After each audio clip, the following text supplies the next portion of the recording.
So tell us your name. My name is Benjamin Disinger. I'm running for the at-large representative. Fantastic. So how did you learn about the neighborhood council and why did you want to get involved? Actually, my next-door neighbor sent me an email through Nextdoor online, and I learned that there was these events and things going on in my neighborhood that I had no idea was actually happening. And so I was intrigued, and we came out to see what the neighborhood council looked like, what was actually happening there, and to be honest with you, I was a little dismayed at what I saw, thought I could do better, and decided to put my money where my mouth is, and here I am. What's the one issue that inspired you to run? Communication. I think that there could be a lot better communication between the stakeholders, even board members. I saw that a few board members weren't even sure what was on the agenda as they're trying to vote on it. I think that's a very critical area that needs to be fixed, and so I'd like to see that improved. And I'd also like to see better outreach between stakeholders and board members to have a voice heard. This is a neighborhood council that should represent the neighborhood. When you mention neighborhood councils and representation to the city, what does that representation mean to you?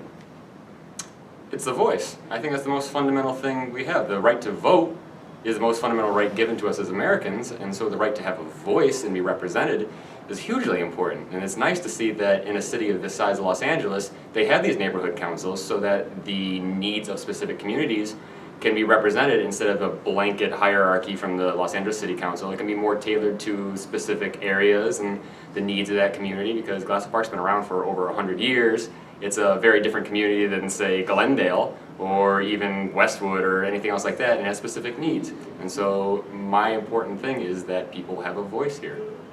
So how do you plan to do your outreach and connect with your stakeholders? Well, I'm a big proponent of social media. I like that as we move forward, we have the chance to reach and engage with more people than ever.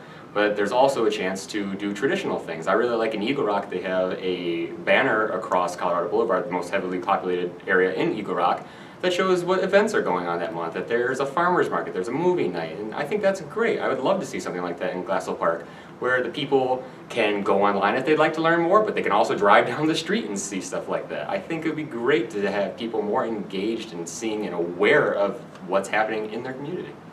Any closing thoughts? I'm excited, I'm passionate, I'm here ready and willing. I'd love to make a change and change for the better. This is a gentrifying area, it's changing, growing, and it's a very important time because we are setting precedents for what's going to happen in the future as we gentrify and as we grow. So it's an important time to really get involved and see that it's all for the better.